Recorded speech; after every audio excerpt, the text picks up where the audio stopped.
Good morning, physics enthusiasts. In today's video, we will be discussing about the topic differentiation in kinematics. Meaning to say, we will apply your knowledge of differentiation in solving problems involving kinematics. For example, you're given this problem.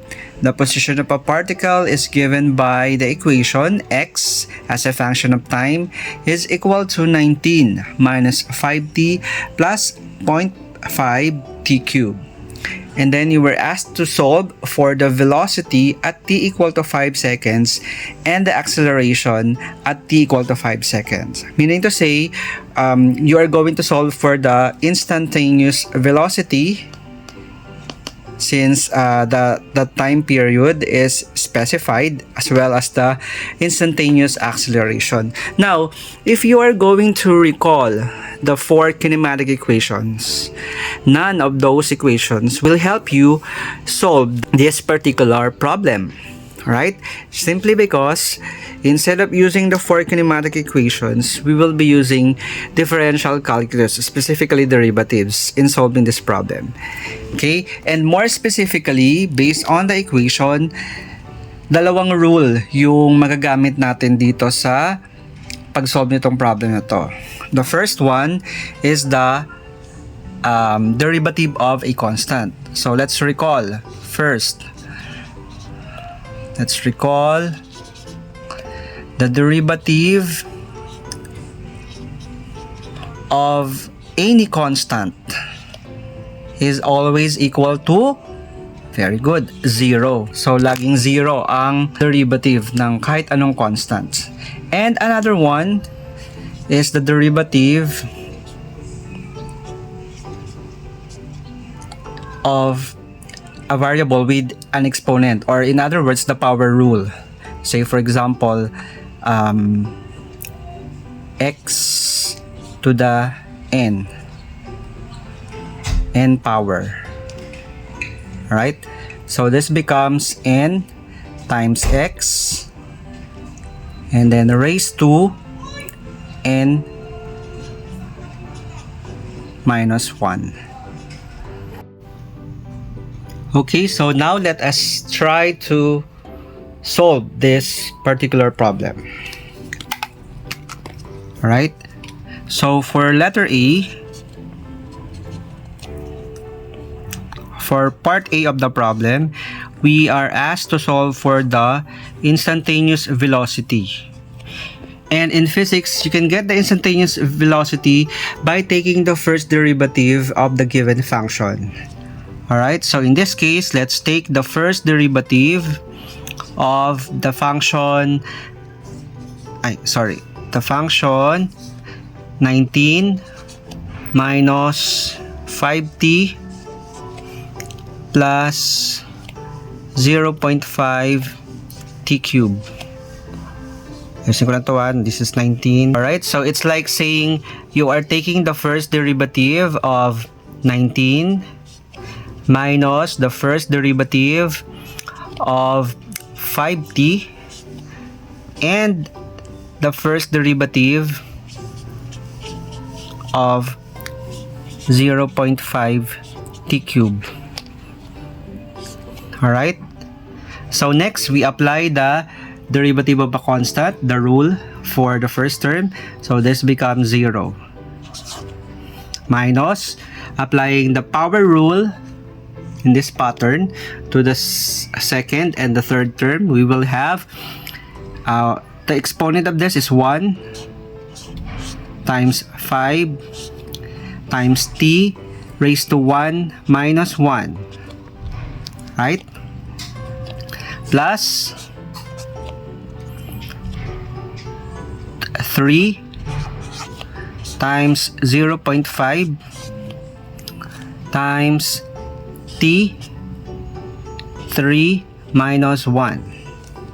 Alright, so simplifying further, we will have negative 1 times negative 1 times 5 is negative 5 times t raised to 0, that's 1, so this becomes negative 5.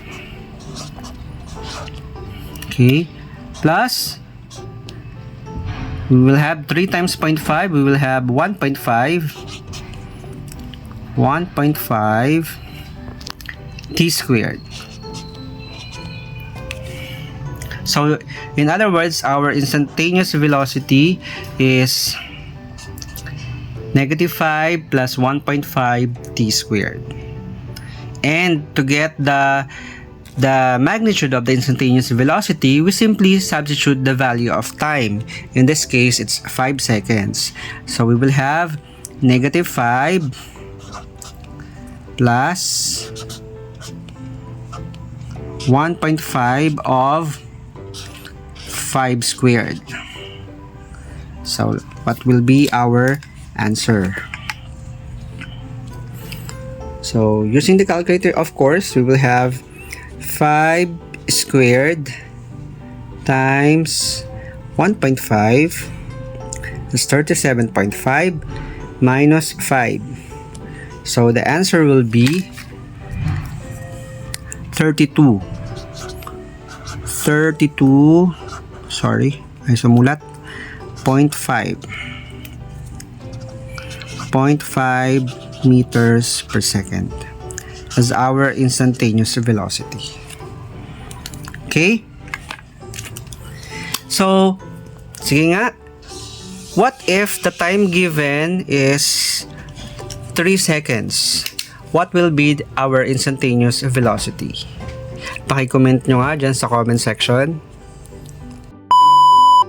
Okay, now, so let's try to solve the second part of the problem. So we are asked to solve for the instantaneous acceleration, or the acceleration at time equal to 5 seconds. So the acceleration, in physics, the instantaneous acceleration is given by the second derivative of the given function. So second derivative of the function. Ito yung function natin na yan. So second derivative of 19 minus 5t plus 0.5 t cubed. Alright? So it's like the derivative of the first derivative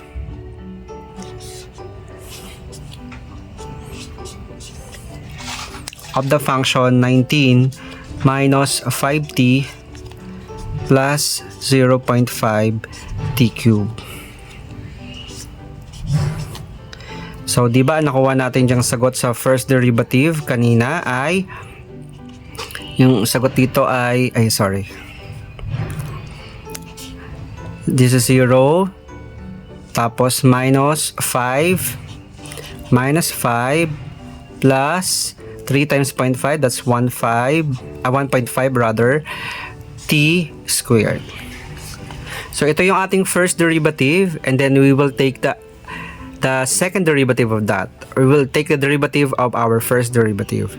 So this becomes 0, and ang matitira ay 2 times 1.5 times 2 minus 1, so magiging t.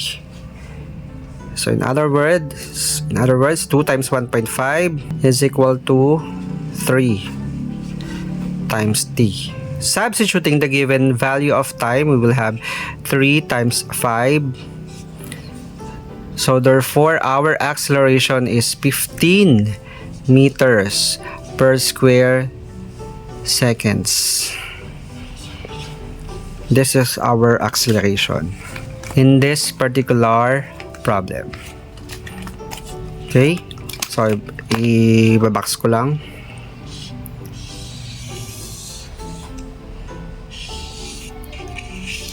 So, for this particular problem, our instantaneous acceleration is 15 meters per square seconds. Okay, nakuha ba?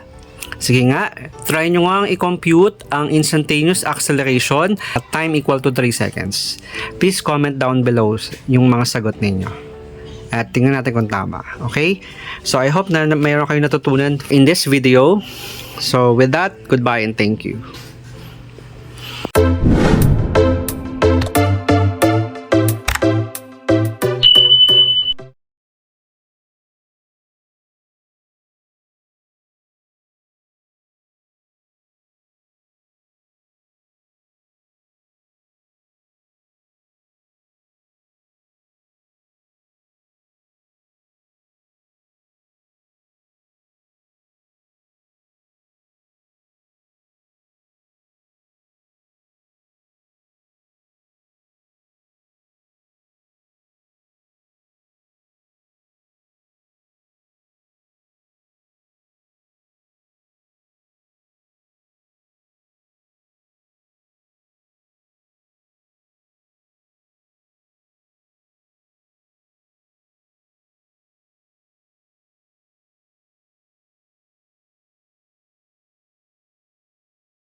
inverse tangent,